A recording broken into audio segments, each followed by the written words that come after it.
Alors, du coup, la première question, elle est toute simple, et c'est savoir si vous allez aller voter à l'élection présidentielle 2017. À 3. 1, 2, 3. Non. Ça semble louche que t'aies qu'un seul geste à faire, qui est limité, qui est pas un choix au sens c'est pas toi qui construis l'hypothèse qui te semble la meilleure, mais juste tu coches une case, et que ce soit ça qui détermine quand même vachement de choses dans ta vie et dans la vie de plein de gens, et qui soit le seul lien que t'as avec les gens dont t'estimes qu'ils font partie de la même communauté. Et en plus, moi, cette communauté-là, je la ressens pas, la société française. Juste aussi sur pourquoi on vote pas sur le problème de la représentation politique. C'est que, c'est évident, mais une fois qu'on a donné sa voix, on n'a plus rien à dire. Et moi, ça me convient pas. J'ai pas envie de donner ma voix, quoi. Elle est pas à donner, en fait. Elle est à moi, elle m'appartient. Et c'est pas juste une voix, ça doit pas être juste une voix. La voix, ça représente la liberté de s'exprimer. Mais en fait, je veux pas seulement avoir la liberté de m'exprimer, je veux aussi avoir la liberté de vivre comme je l'entends, d'agir. Et donc tout ça, ça rentre pas dans une urne de vote, quoi. En plus de ça, l'idée du vote, c'est une idée extrêmement pauvre de la démocratie, parce que après, en fait, ce sont les gouvernants qui décident, qui disent si les Français ont voté pour moi, c'est parce que... et en fait, ils réinterprètent le vote, alors qu'en fait, on ne peut pas savoir pourquoi les Français ont voté pour telle personne.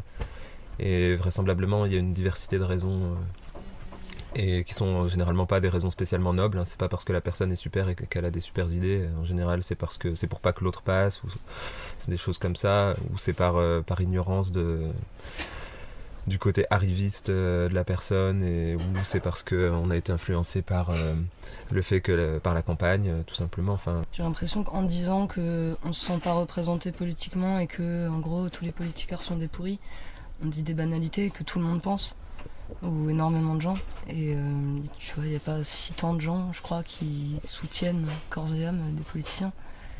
Et en fait, moi j'ai eu 1000 fois des conversations avec des gens qui disent bah oui, mais qu'est-ce que tu veux qu'on fasse ? On va pas, tu vois, ne pas voter, c'est abandonner le dernier endroit où tu peux faire un peu quelque chose, ou tu vois, avoir malgré tout un peu de poids, et que comme à propos de plein de choses, ce que j'entends souvent, c'est oui, mais c'est mieux que rien, oui, mais ce serait pire sans ça, ou des choses comme ça. Et non, en fait, pour moi, aller voter, ce serait malgré tout donner un assentiment complètement hors de propos à un système, mais c'est un peu facile de dire un système, mais à énormément de phénomènes humains qui sont ancrés dans l'histoire et qui sont aussi plus mystérieux que ça. Tu vois, qu'est-ce que c'est que de se reposer sur la responsabilité de quelqu'un d'autre, par exemple. C'est plus complexe, ces phénomènes-là, que de dire juste c'est le système qui est mauvais, tu vois. C'est aussi comment nous on vit, comment chaque personne trouve une place dans ce qu'il veut faire de sa vie, et comment il y a quelque chose de très soulageant aussi à se dire que tu suivras une voie tracée, quand bien même tu vas la critiquer tout le temps et en souffrir, mais au moins t'es pas paumé. Et voilà. Et là où ça rejoint ta deuxième question, c'est que moi j'ai l'impression qu'on peut se permettre de dire ben non, on n'ira pas voter, on n'ira pas donner notre assentiment à ce truc-là, pas si pire ou moins pire que cela, ou moins pire que telle dictature, ou je ne sais quoi, parce qu'on a des preuves et des expériences, et probablement un enthousiasme parfois qui tient sur très peu de choses, dans le fait qu'on peut vivre autre chose, et que du coup il y a largement un meilleur à tenter que de se résigner à ça, quoi. Ouais, mais je dirais aussi que le fait de ne pas aller voter, c'est...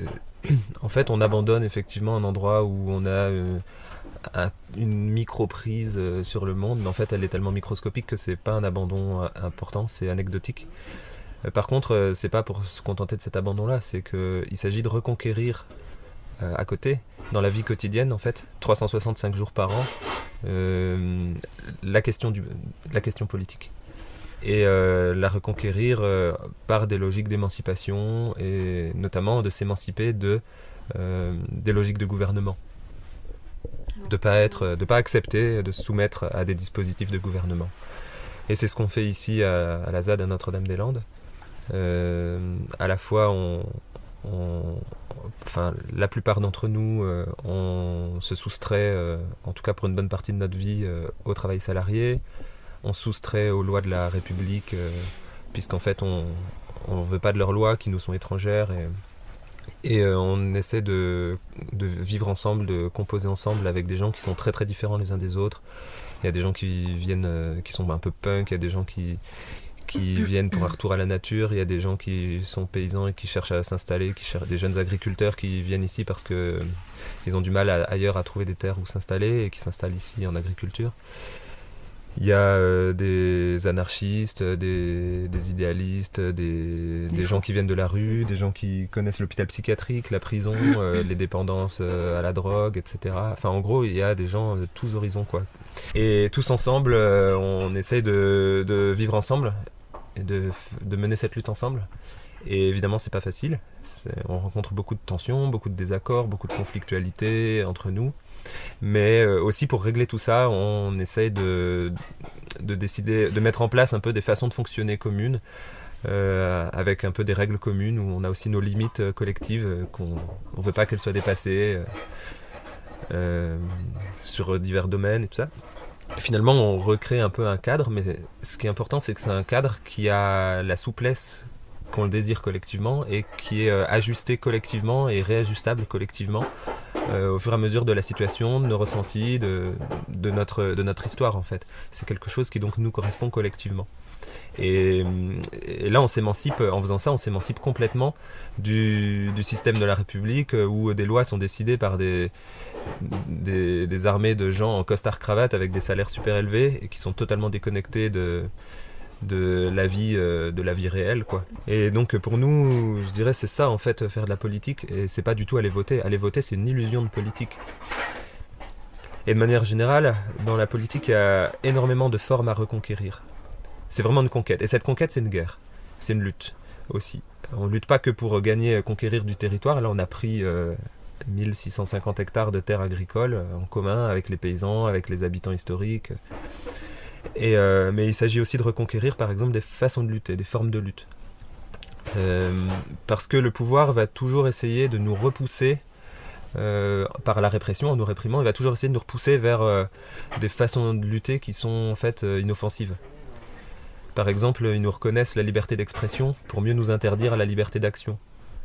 Ou on nous reconnaît dans la société l'existence d'une liberté dans la vie privée ou dans notre espace privé pour mieux nous interdire de faire tout ce qu'on voudrait dans l'espace public. Et de la même façon, par exemple, quand on est en désaccord avec la politique, avec une politique, que ce soit celle de l'entreprise, du gouvernement, eh bien, on va nous reconnaître le droit de l'exprimer pacifiquement en faisant un défilé dans les rues, et puis voilà, le défilé commence à un point A, on se promène jusqu'au point B, et puis on s'en va sagement. Mais si nous autorise ça, c'est pour mieux nous empêcher, en fait, de représenter un vrai rapport de force. Or, évidemment, si on ne représente pas un rapport de force, on ne peut pas être en lutte. Et juste exprimer quelque chose, ça suppose qu'en face, les gens qui détiennent le pouvoir soient compréhensifs et gentils, ce qui est une vision absolument naïve de la vie. À partir du moment où on n'est pas au même niveau de rapport de force, évidemment qu'il doit y avoir lutte, quoi, qu'il doit y avoir tension. Et cette tension, cette lutte, cette conflictualité, il faut l'assumer. Et les mouvements qui sont vraiment en lutte, ils assument cette conflictualité. Ils assument de représenter un pouvoir de nuisance vis-à-vis de leurs adversaires politiques. Et c'est quelque chose qui est évidemment à mesurer, hein. Il ne s'agit pas de devenir des sanguinaires. Faut mesurer quel niveau de conflictualité on assume, parce qu'après il faut en assumer toutes les conséquences aussi. Il s'agit d'être aussi plus fort, c'est-à-dire d'être ensemble, de rester ensemble et de ne pas trop se diviser non plus sur telle ou telle façon d'agir, mais en même temps c'est important de reconquérir des façons d'agir qui font pas consensus, quoi. Et par exemple ici à Notre-Dame-des-Landes, eh ben, c'est pas une lutte qui se dit non violente, pacifique et citoyenne, etc. On assume que pour garder ce territoire et pour en faire quelque chose qui fait rêver plein de gens et qui nous fait rêver de nous, quoi, avant tout, Et il y a eu besoin d'ériger des barricades, de les défendre avec des jets de pierre contre la police, des cocktails Molotov, d'incendier des machines qui étaient venues pour détruire les lieux de vie, de dégager de façon un peu physique les techniciens qui étaient venus pour faire les expertises pour le compte de Vinci, etc. quoi. Il y a eu les locaux de Vinci qui ont été cambriolés. Tout ça, c'est pas des façons de lutter qui sont reconnues par le pouvoir. Et évidemment, c'est bien normal, puisqu'en fait, ils vont pas reconnaître des façons de lutter qui représentent une vraie force contre eux, quoi. Ouais, c'est aussi que c'est des façons de lutter qui disent clairement que nulle part il y aura d'endroit où on pourra se rejoindre, quoi. Qu'il n'existe pas de monde commun entre... Je pense que c'est un peu rapide quand on dit nous, parce qu'il y a plein, comme il disait tout à l'heure, il y a plein de gens différents ici et dans les mouvements qui déstabilisent la société ou qui aspirent à autre chose en France d'ailleurs. Personne propose un autre État qui serait plus valable mais construit sur les mêmes principes. Et autour de Notre-Dame ou d'autres luttes, je trouve aussi plein de gens qui se diront pacifistes et citoyens. Et pour autant, ça veut pas dire qu'ils se contentent de rester dans ces clous-là, je crois. Je crois qu'il y a plein de gens qui croient, pour qui le mot citoyen, par exemple, c'est quelque chose de fort. Parce que ça renvoie à la cité antique, machin, à quelque chose, cette espèce de... Au commun, finalement. Au commun, une histoire d'amitié ou de bienveillance qui irait au-delà de tes proches et de quelque chose que tu portes en toi, de désirer vivre en cohésion, en harmonie avec un max de gens. On parle d'adversaires politiques, nous. C'est certainement pas au sens où, je sais pas, Fillon et Macron sont des adversaires politiques. On parle pas de tel ou tel cheval dans une course. Et ici, ça veut dire rien de commun, quoi. Vraiment, rien de... Une rupture avec la société telle qu'elle est façonnée aujourd'hui. Ouais, telle qu'elle est façonnée ou telle qu'elle est capturée, parce que tu vois, la société, c'est pas tous les gens, c'est pas toutes les initiatives, c'est pas... C'est l'espèce de structure idéologique et économique à laquelle se rendent et se livrent énormément d'énergie et de trucs que les gens font, qui sont sûrement très bien, tu vois. Et voilà, c'est pas... ce serait de toute façon un peu fou de dire ça, puisque nous, cette société, on en est pétri, on y est né, et que, tu vois, c'est aussi se couper des forces que t'as, que de renier... de dire je ne suis plus de ce monde. Mais, par contre, dire j'espère être autre chose qu'un produit de ce monde de plus en plus et qu'on y réussisse de plus en plus ensemble, ça c'est un pari tentable, quoi. Un des gros problèmes il y aura plein de gros problèmes, on peut l'aborder sous plein d'angles particuliers, la société dominante là qui nous écrase un peu. Mais un des aspects qui est intéressant aussi d'observer, c'est que tout est organisé avec comme but prioritaire, le but premier, c'est que ce soit efficace, que ça fonctionne. Et donc, tout vise à rationaliser les choses, à les rendre techniquement fonctionnelles. Et c'est comme une obsession, en fait. Et en fait, ce qui manque cruellement, c'est une critique de ça. Parce qu'en fait, tout ça, ça se fait... ça entraîne une espèce de réflexion technique, pas critique justement, technique, dont la personne qui est vraiment la figure de ça, c'est l'ingénieur, quoi. On vit dans un monde dominé par par cette pensée-là, en tout cas. Pas spécialement dominé par les ingénieurs, mais en partie, mais par cette pensée-là, par cette pensée technique. Et ça laisse de côté tout ce qui est de l'ordre du sensible, de l'ordre du désir, de l'ordre de l'envie d'expérimenter. Même si d'autres l'ont expérimenté avant et qu'on a vu que ça n'était pas le mieux, et ben en fait peut-être qu'on a besoin de l'expérimenter nous-mêmes aussi. Et ça laisse, la pensée technique aussi, elle laisse de côté tout ce qui est philosophique. Or, pourtant la philosophie, on peut pas laisser tomber la philosophie, quoi. La philosophie, ça doit être étroitement lié avec la vie, avec l'expérience pratique et avec la technique et avec la politique, quoi. La rationalité dans le genre toile de fond du monde, c'est quand même assez balèze. Et même nous, quand vit, ou quand on essaie de dire des choses qui se libèrent de ça, c'est un peu... Enfin, pour moi en tout cas, j'ai pas de rempart de vaisseau dans lequel naviguer hors du monde de la rationalité. Mais ce qui est sûr, c'est que c'est probablement beaucoup plus complexe que de se dire qu'il y a d'un côté une rationalité qui serait trouvable et observable par tout un chacun, et par ailleurs du sensible qui lui serait subjectif, soumis à toutes les inconstances, au hasard de toutes les rencontres et tout ça.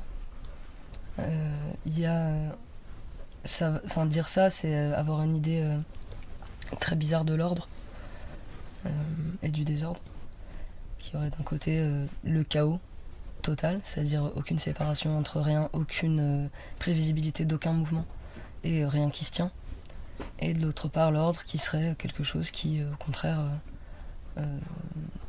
établit des distinctions entre tout et ne bouge pas. Et en fait on peut quand même constater, et tout le monde peut le constater, que des ordres relatifs aux éléments qui composent cet ordre, il y en a plein, et qu'il y en a plein qui sont bien. Par exemple, l'équilibre d'un groupe de gens, c'est un certain ordre. Le fait que dans ta maison, il fasse chaud, il y ait toujours à manger et ce soit pas dégueulasse par terre, c'est un certain ordre qui est à la bonne mesure de ce que les gens ont envie de vivre ensemble et de ce que les choses en général permettent ou permettent pas.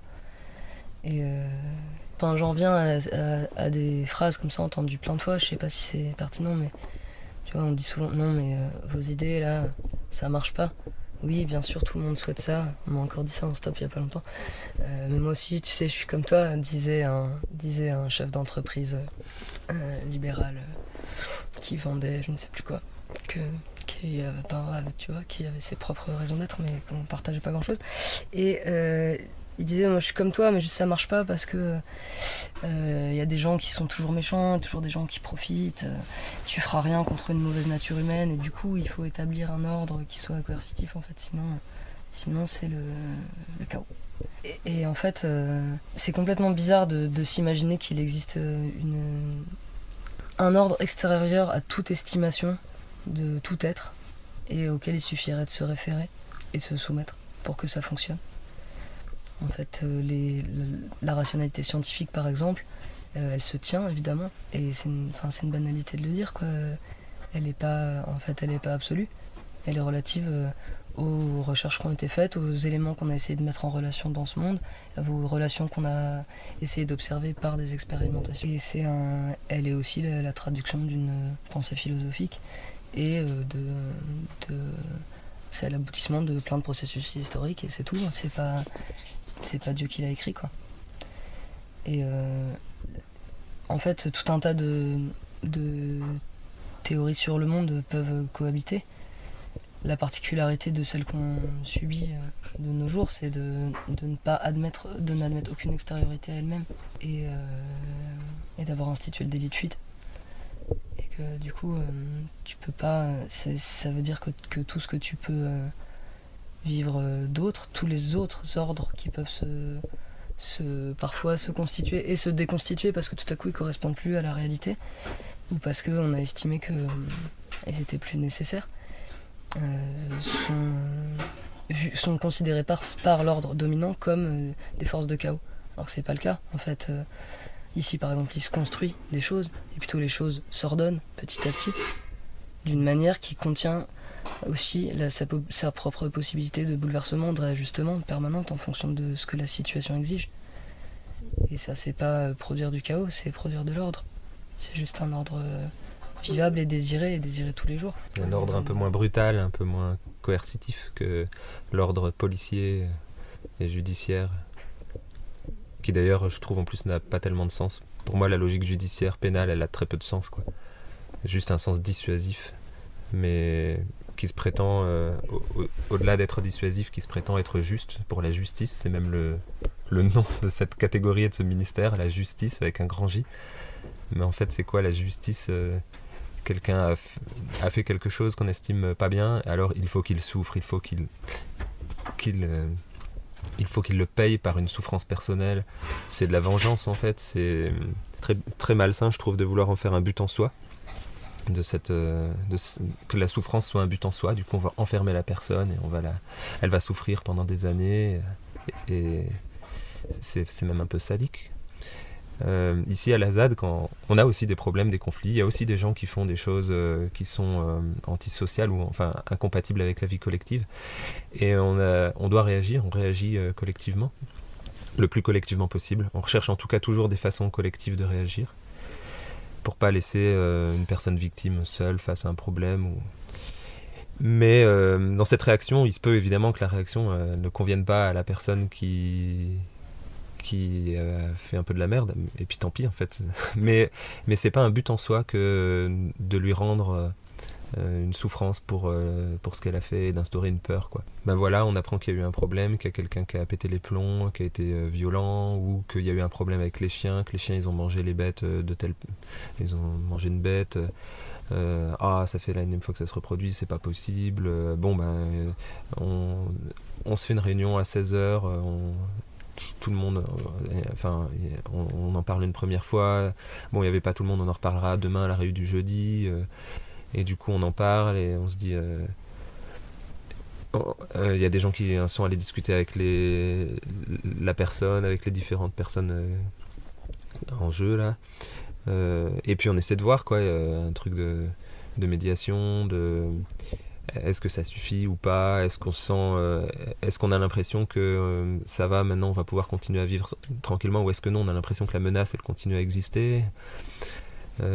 Et puis en fait c'est au cas par cas, parce que chaque situation est différente de la précédente, les ressentis sont pas les mêmes, nos dispositions sont pas les mêmes, enfin voilà, et on fonctionne au cas par cas. Et toujours avec quand même l'envie de ne pas reproduire des schémas d'exclusion. Parce que sur la ZAD, il y a beaucoup de gens qui en fait se retrouvent sur la ZAD parce qu'ils n'ont pas de place dans la société et qu'ils ont connu tout le temps une exclusion permanente. Et on n'a pas envie de reproduire cette exclusion-là. Il y a une espèce de sensibilité, d'éthique de ça.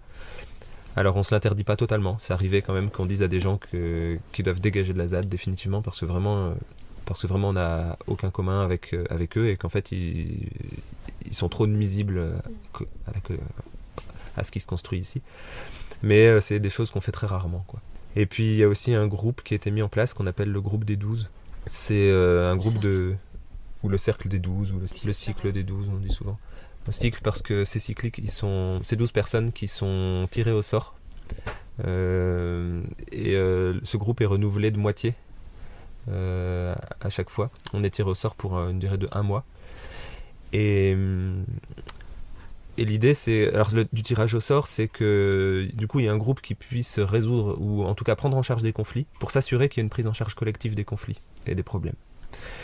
Qu'il n'y ait pas une personne qui se retrouve seule face à un problème, qui s'en plaigne, parce que parfois, c'est ce qui arrivait avant, c'est que s'il n'y avait pas d'émotion collective qui entraînait une réaction collective, il ne se passait rien.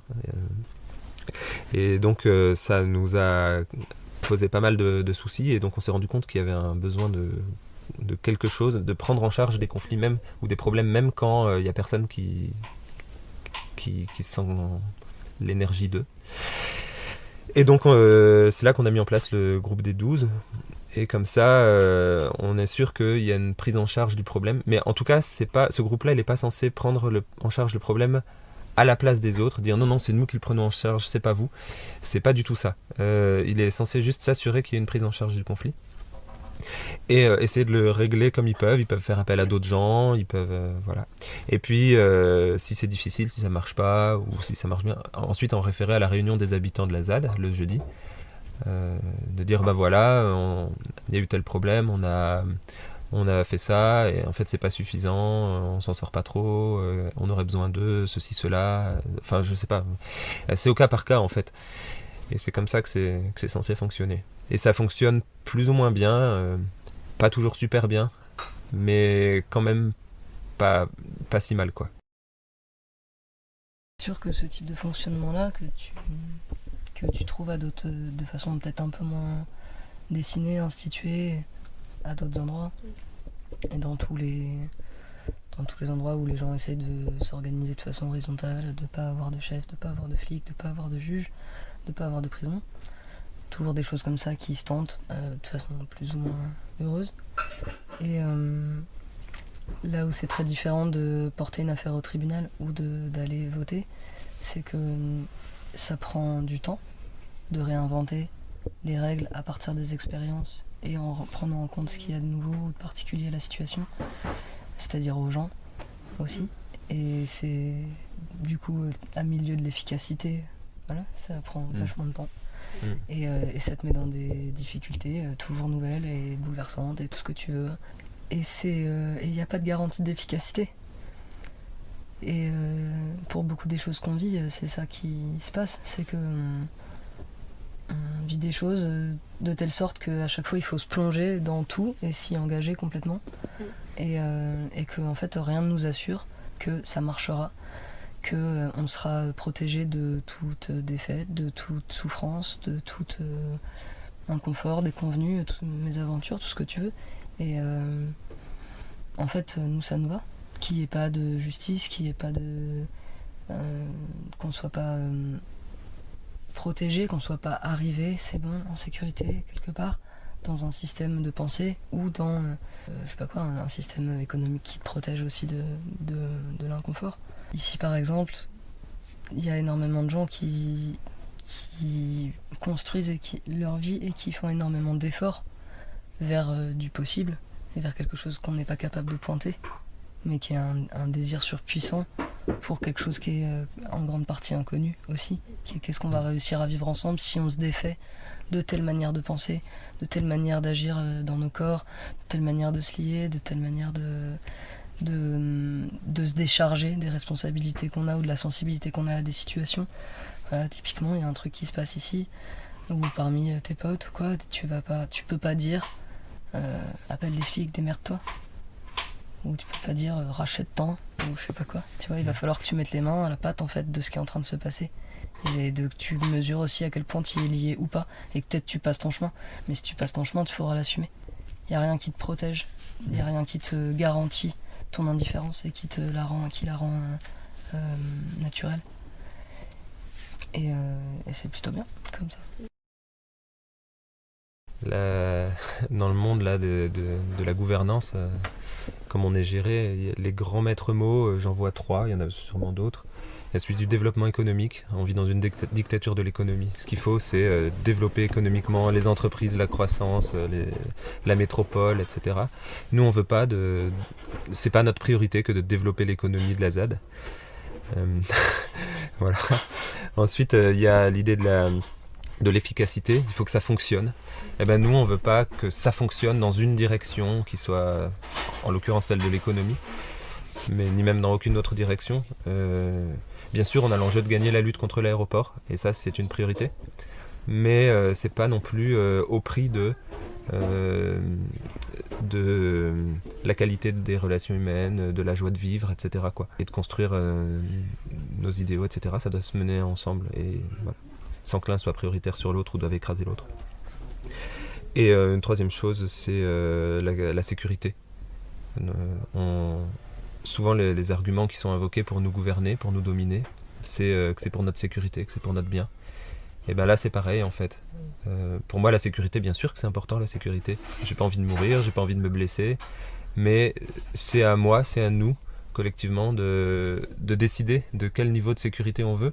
Parce que la sécurité, évidemment, c'est un enjeu qui est en tension avec celui de la liberté d'agir, quoi. Et si je veux construire ma cabane, et si je veux vivre dedans, peut-être qu'elle ne sera pas aux normes. D'ailleurs, je pense qu'aucune des cabanes sur la ZAD n'est aux normes. Et oui, des fois, il y a des cabanes qui prennent feu, ça arrive. Et oui, des fois... Mais en fait, je veux pas qu'on m'interdise de vivre comme j'ai envie de vivre, sous prétexte que ce serait pas bon pour ma sécurité, quoi. Tu vois, quand tu dis qu'on peut opposer, qu'il y a un rapport de force entre sécurité et liberté, comme ça, qui viendrait se pousser un curseur, et ben, on peut aussi se dire que il s'agit de la construire, cette liberté dont tu es capable, et que tu vas pouvoir vivre sans mourir, ou sans... Enfin, plutôt que de se dire « Ah, je voudrais faire ça, mais c'est risqué et tout ça », mais en fait, tu peux apprendre.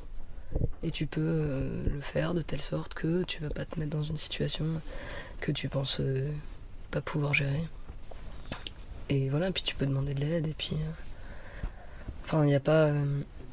mais en tout cas, il y a une pensée, et du coup, évidemment qu'on pense à de la sécurité, mais c'est ce qu'on a abandonné, je pense, plein d'entre nous, c'est l'idée qu'on est à l'abri, quoi. Vraiment complètement à l'abri de tout.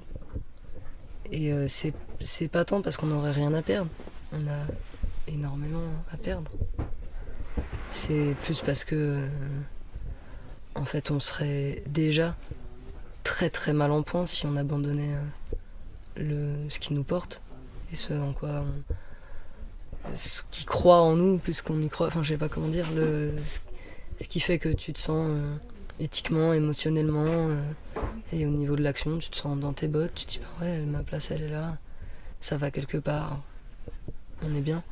Et ce truc là quand il disparaît, t'es mort en quelque sorte. En tout cas, t'es en danger. Après, il y a des moments où tout ça, tu le paumes parce que tu te transformes. Mais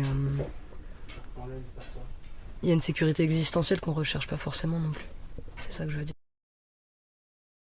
J'avais peut-être envie de parler de la séparation, que le monde dans lequel on est censé vivre, il impose plein de séparations entre plein de choses, et que des fois ça confine à la schizophrénie. Par exemple, t'as une séparation entre moi la personne que je suis à titre personnel, et puis moi en tant que professionnel, et puis moi en tant que je sais pas quoi père de famille, élu, et puis notamment par exemple entre vie privée et vie professionnelle, c'est quelque chose de, je trouve, très grave, que le fait qu'en fait dans ta vie professionnelle tu te sentes pas libre de pouvoir faire intervenir ton éthique ou tes valeurs ou ce que tu as envie de, ce qui te paraît important de base, parce qu'en fait tu t'en sens dépossédé parce que tu t'inscris dans un système hiérarchisé, dans un système déjà cadré,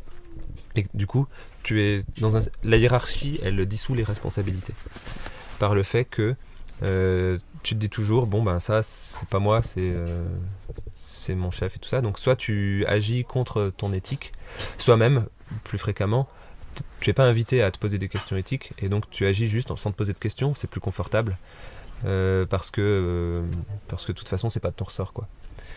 Et quand on voit à quel point le monde va mal aujourd'hui, je me dis que là il y a un enjeu vraiment très très fort à repenser justement les questions de responsabilité, du sens des responsabilités. Et pour moi, c'est vraiment dans le fait d'essayer de rejeter les systèmes hiérarchisés qu'on peut retrouver un sens des responsabilités, une invitation à se sentir responsable des choses, de ce qu'on fait, de comment on agit. Et c'est ce qui se passe sur la ZAD, quoi. Pour en remettre une couche sur cette histoire de sécurité existentielle, et qui est liée à ça aussi, à un sentiment de solitude, parce que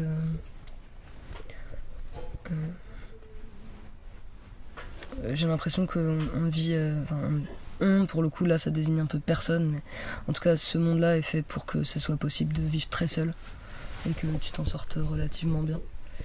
Et en ceci que il y a tout un système où tu peux faire respecter tes exigences et où t'as pas à prendre tes responsabilités vis-à-vis d'un groupe, vraiment. Sinon de manière judiciaire, quoi. Ce qui a rien à voir en fait. Quand on dit qu'on paye ses dettes à la société ou je sais pas quoi, c'est pas ça, c'est ce qu'il disait tout à l'heure, c'est de la punition, c'est pas des gens, c'est pas du tout, ça se passe pas du tout la même chose que quand des gens auxquels tu tiens ou avec qui tu partages des choses te font voir qu'il y a eu trahison, qu'il y a eu, tu vois, c'est pas du tout pareil. Et ce que je voulais dire, c'est que souscrivant pas aux dispositifs qui viennent discipliner notre capacité de prendre notre vie en main ou d'en décider d'une manière ou d'une autre, ou d'y faire des tests. On se retrouve aussi à plein de moments dans des situations de vertige, parce qu'on ne sait pas, et que aller vers l'inconnu en politique comme en tout, c'est aussi admettre que tu vas être soumis à ce vertige-là, qui peut se réduire à une question de l'ordre de qu'est-ce que je fous là, qu'est-ce qu'on va devenir, et qui, je pense que c'est l'ampleur vertigineuse de ces questions qui fait que beaucoup de gens, et nous aussi, sous bien des aspects, à des moments on se range à des sentiers battus, quand bien même ils sont dégueulasses, puants et gardés par des chiens, parce que l'autre possibilité est trop incertaine et flippante. Et là, tu vois, tout ce qu'on peut te dire là, je pense que c'est des bouts de ponts qu'on peut lancer ou de choses qui sont derrière nous et qui nous donnent à voir que en fait cette question-là, elle nous fait pas tomber dans le vide, pas du tout. En fait, on a déjà plein de petits bouts d'éléments et même des gros. Mais pourtant, elle se repose encore. Et tant que tu te résous pas à créer un système figé qui est censé garantir tout, t'en seras toujours là un jour. Parce que la vie, c'est complexe. S'il y a aussi un message, je pense, à rendre public largement, c'est qu'en fait, c'est carrément possible de reprendre main sur nos vies. On est dans un système qui nous contraint fort et il y a de la répression et tout ça pour qu'on reste bien dans le droit chemin que les gestionnaires de nos vies veulent qu'on suive. Pour autant, ça reste possible en fait. Et ça reste possible de s'organiser autrement. Je crois que le plus difficile, c'est de trouver d'autres gens qui s'organisent, de trouver des complicités. C'est les rencontres en fait qui vont nous amener à nous dire ah ben c'est possible de rejoindre ça, de faire ça, parce que sinon on n'a pas l'imagination tout seul, on a l'impression qu'on est seul, qu'on est faible et si on est seul, c'est vrai qu'on est faible et impuissant face à l'horreur du monde. Mais partout il y a des gens qui s'organisent, qui font un pas de côté, que ce soit vis-à-vis du salariat, que ce soit vis-à-vis de l'agriculture, vis-à-vis des différences hommes-femmes, vis-à-vis de je ne sais pas quoi, du colonialisme, de la santé. Et il y a plein d'initiatives à rejoindre, il y a plein de façons différentes de se libérer, de s'émanciper d'une tutelle. Voilà, après c'est sûr qu'il faut l'assumer, il faut quasiment toujours, pas toujours, mais quasiment toujours quand même franchir le seuil de la loi, et en tout cas quasiment toujours celui de la répression, quoi. Que ce soit la répression familiale, que ce soit la répression policière. C'est le que tu as appris aussi dans ton propre corps, à pas te laisser... ses propres résistances parfois, oui. Depuis chaque expérience singulière, il y a des endroits auxquels... Moi j'ai l'impression que le pont vers l'émancipation, c'est de prendre au sérieux ce à quoi on tient. Et ça peut être n'importe quoi. Ça peut être la philatélie, ça peut être... Enfin, désolé pour les philatélistes, mais tu vois, ça peut être vraiment quelque chose qui semblerait très, très circonscrit et tout, mais en fait, je crois que si tu prêtes une attention, une curiosité à ce pourquoi tu tiens à telle chose, et ben en fait, petit à petit, tu peux aussi étendre au reste du monde le fait que t'en as pas rien à foutre, et que du coup t'en as pas rien à foutre que le monde y tourne comme ça, que des gens sont en prison, que des centrales nucléaires tournent, que des millions de vies soient détruites ou étriquées. En fait, t'en as pas rien à foutre, dans une certaine mesure qui t'est propre à l'expérience où t'es à ce moment. Et je crois que c'est comme ça aussi qu'on se trouve des complices. Quand on se tient là où on se tient et qu'on y rayonne un peu à partir de ce qu'on a de plus riche, et ben c'est là que tu croises d'autres gens qui font ouais c'est intéressant, et qu'il y a des choses qui se répondent parce qu'elles se répondent depuis des choses qui tiennent à cœur à tout le monde, et c'est pas la liste de tes sujets de conversation préférés sur un site de covoiturage, c'est des choses auxquelles tu tiens réellement et du coup par lesquelles on peut réellement te rencontrer.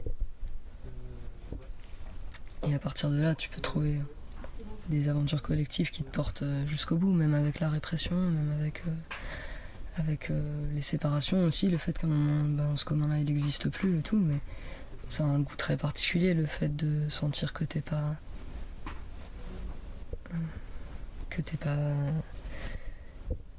seul, et qu'il y a en toi le besoin que d'autres vivent bien, et selon peut-être des choses qui leur sont propres, et que d'ailleurs tu partages pas complètement, mais ça n'empêche pas que tu sois intrinsèquement lié à eux.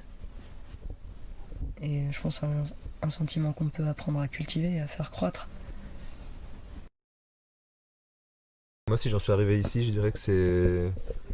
Il y a deux choses, je crois, qui ont été vraiment très motrices pour moi. La première, c'est que je crois que la vie, c'est précieux et que, notamment dans la vie, ce qui est le plus riche, c'est les rencontres qu'on peut faire. Et rencontrer quelqu'un, c'est pas juste le croiser ou le voir. C'est vraiment... je sais pas, partager du vécu, partager des choses, faire des choses ensemble et connaître un peu la personne et tout. Et ça suppose pour vraiment rencontrer la personne qu'on soit pas en train de jouer des rôles, ou le moins possible. Et or, dans la société, on est souvent invité à jouer des rôles, jouer le rôle de l'homme, jouer le rôle de la femme féminine, jouer le rôle du père, du dur, je sais pas. Et on travaille beaucoup nos apparences et de plus en plus, notamment depuis que la vie réelle est transférée vers le numérique avec Facebook, Twitter et tout ça. Et que souvent on rencontre plus des personnes numériques que des personnes réelles. Et enfin voilà, et du coup, non, moi j'ai vraiment je crois que c'est vraiment ce qui est précieux et ce qui me donne une raison de vivre que de rencontrer plein de gens, et des gens que je trouve vraiment des belles personnes en plus, quoi. Avec tous les défauts qu'on peut avoir, mais quand même, je trouve que ça a de la valeur. Et du coup, ça, par exemple, ça veut dire que je veux établir des rapports avec les gens qui ne soient pas des rapports cadrés, qui soient des rapports égalitaires et plutôt libres. Et ça, c'était pas une philosophie que je m'étais dite dans ma tête avec des mots, avec des notions intellectuelles, mais ça partait plutôt d'un ressenti, quoi. Par exemple, moi avant j'ai été prof, et ça me dérangeait quand on me disait non mais tu dois pas être ami avec les élèves, vous devez pas être potes, vous devez pas faire la fête ensemble, etc. Et en fait moi je les aimais bien, et puis j'étais jeune, j'avais le même âge qu'eux, j'étais prof, ils étaient élèves, mais on avait sensiblement j'avais de la sympathie pour eux, et ça rentrait pas c'était pas compatible avec ce que le directeur de l'établissement me disait que je devais avoir comme rapport autoritaire, supérieur, distant, froid, déontologique, et avec peu de sensibilité, distancié vis-à-vis des étudiants. Moi je voulais pas ça dans ma vie, quoi. C'est juste un exemple, mais j'ai l'impression qu'en cultivant ça, on vit une vie beaucoup plus riche, beaucoup plus intense. On a beaucoup moins peur de comment je vais être jugé, on est beaucoup moins timide. Enfin, moi, avant, j'étais plutôt timide, plutôt pudique, plutôt tout ça, et je crois que en développant plutôt cette idée de vouloir, d'assumer comme on est, et de rencontrer vraiment les gens aussi vraiment comme ils sont, et puis c'est extrêmement intense et intéressant comme vie, quoi. Et la deuxième chose aussi qui pour moi était très motrice dans mon parcours, quoi, c'est une grande inquiétude sur la question de l'écologie et du climat, sur la destruction des écosystèmes. Et je sais à quel point notre vie dépend directement de la bonne santé des écosystèmes. Et que je me dis, en fait, on est en train de s'autodétruire. Et ça je m'en suis rendu compte, ça m'a vraiment fait flipper, ça m'a bouleversé. Et là, je me suis dit, mais en fait, maintenant que je sais ça et on peut pas prétendre l'ignorer, à partir de là, il faut agir. Et agir, c'est pas juste se dire dans 5 ans je voterai pour un président écolo. Enfin, c'est ridicule, et en plus ce serait vraiment pas responsable que de se baser sur la seule confiance en une personne dont on pressent bien en fait qu'ils obéissent à des logiques de carrière politique, de pouvoir, qui sont soutenues par des campagnes qui sont financées par le domaine du privé, des multinationales. Enfin voilà, bon, bref, je m'arrête là sur le plan politicien. Mais du coup, je me suis dit, il faut que je trouve aussi des façons d'agir qui soient au moins dignes. Il y a un truc de dignité et responsable vis-à-vis de ce problème-là. Et sans avoir la prétention d'être un héros qui arrivera à tout résoudre, parce que je pense que c'est pas possible à l'échelle individuelle. Mais du coup, j'ai trouvé d'abord tout plein de façons d'agir individuelles qui répondait assez bien à ce problème-là, d'arrêter de rentrer dans une critique du mode de vie consumériste, Ça peut être devenir végétarien, etc. Mais aussi, j'ai bien eu conscience que ça suffisait pas et qu'il fallait politiser ça, c'est-à-dire que ça suffisait pas que ça reste à l'échelle individuelle, parce qu'à l'échelle individuelle, on pèse pas lourd, quoi. Et qu'il fallait s'organiser collectivement, porter des choses qui soient subversives, et que ça supposait aussi de franchir des interdits légaux. Et moi, ce qui m'a pris le plus de temps, ce qui était le plus compliqué, c'était de trouver les complicités. Et c'est vraiment sur la ZAD, il y a énormément de gens qui sont des super complices pour tout ça. Et ensemble, on mène une lutte qui n'est pas seulement écolo ou seulement pour changer nos relations, avoir des meilleures relations les uns avec les autres, mais qui intègre tous les différents aspects de la vie et les différents enjeux qu'on pourrait qualifier de la politique, mais tout mis ensemble. Et je trouve ça extrêmement intéressant, stimulant, riche, enthousiasmant, et je suis vraiment heureux de ça. Et je pense que un truc qui est désastreux, enfin moi qui me fait me dire à chaque fois c'est triste, c'est le sentiment d'impuissance, la faiblesse qu'on ressent quand on est seul devant sa télé, qu'on se dit ah là là, le monde est pourri, mais je peux rien, et puis demain de toute façon je vais continuer à bosser, et de toute façon c'est pas des enjeux auxquels je suis invité à répondre, quoi. C'est marrant. Moi j'ai pas l'impression d'avoir changé de sentiment à l'égard de... Enfin par exemple tu vois, le jour où j'ai découvert que les humains détruisaient les animaux et les plantes et les humains. Et tu vois, je sais pas à quel âge on a répondu à mes premières questions là-dessus, mais tu vois, avant 1 mètre, je pense. Et j'ai encore le sentiment de, quand on m'a expliqué qu'on avait massacré les baleines, je suis désolée, ça semble peut-être un peu... Non, je suis pas désolée en fait, je suis pas du tout désolée parce que en fait, mon sentiment il a pas changé d'un pouce depuis que j'ai 4 ans là-dessus et il y a pas de raison qui change. En fait, je vois pas ce qui justifie qu'un jour tu te dises ouais, bon, bah, voilà, on détruit toutes les formes de vie qu'on n'est pas capable d'exploiter, et puis oui, peut-être un jour on va tous crever à cause d'explosions nucléaires, et puis c'est vrai que les rapports entre les hommes et les femmes c'est toujours les mêmes, et que c'est toujours les mêmes qui taffent pour toujours les mêmes qui foutent rien, tralali. Bon, ben, ouais, dur.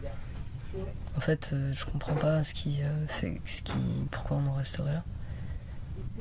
Et je pense que notamment à l'égard de tout ce qui est non humain, ça a été les premières choses qui ont miné mon sentiment de cohésion avec la société quand j'étais vraiment minuscule, enfin petite, quoi. Me dire mais ça va pas du tout, les grands déconnent, tu vois. Et ce truc-là a pas bougé, sauf que maintenant nous on est grands, enfin un peu, et du coup c'est à nous de faire des choses. Et voilà, et ensuite ça a été, je pense, des sentiments humains. Moi j'en ai pas à chier dans ma vie, tu vois, quand j'étais gamine. Et du coup, ça a été des sentiments de solidarité humaine très lointaines, de me dire ah, les gens en Inde, ah, les gens en Afrique, ah, les gens de chez moi. C'était toujours d'autres gens qui allaient mal, tu vois. Et de me dire bah ça va pas, je peux pas. J'avais honte, j'avais tout le temps honte. Et ça allait pas du tout. De se dire du coup, tu te mets à chercher des solutions pour l'humanité et tout ça. Jusqu'à ce que, pareil, en grandissant, tu captes que t'es pas un super-héros, que ça va pas, tu l'as pas la solution, que personne l'a. Que tous ceux qui disent qu'ils l'ont sont des menteurs. Et voilà, et le troisième espace qui tout à coup qui a relié une sensibilité à une puissance, ça a été ce truc d'aimer des gens de telle sorte, et des gens qui étaient tels que je pensais qu'on pouvait aller sur les mêmes chemins, de telle sorte à se dire, non, il n'y a pas moyen que je vois ces gens-là. Tu vois, on est super potes, on est ados, machin, on vit et on imagine des choses folles. Et dans 10 ans, on se reverra avec un attaché-case et plus de cernes et plus d'amertume. Non, c'est mort. C'est vraiment pas possible qu'on tente pas autre chose. Et non, c'est toujours pareil, c'est ce petit flair de dire non mais forcément, on serait plus heureux si on tente autre chose. Puis de toute façon là, c'est quand même pas... C'est pas de l'utopie que de dire que tout vaut mieux que ce qu'on est en train de vivre, quoi. Ce que prononce et ce que prévoit cette époque, c'est un cauchemar. Voilà.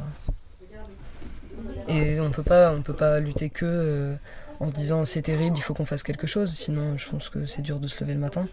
Tu essaies plutôt de lutter pour ce que tu vois de beau et pour ce que tu as à construire et tout ça. Comme ici, construire toujours des choses sur une zone qui est expulsable, faire du bois pour l'hiver dans 2 ans, parce que c'est bien, parce qu'il faut le faire, et pour aller de son propre mouvement, peu importe les menaces, parce que c'est ça qui fait que t'es vivant.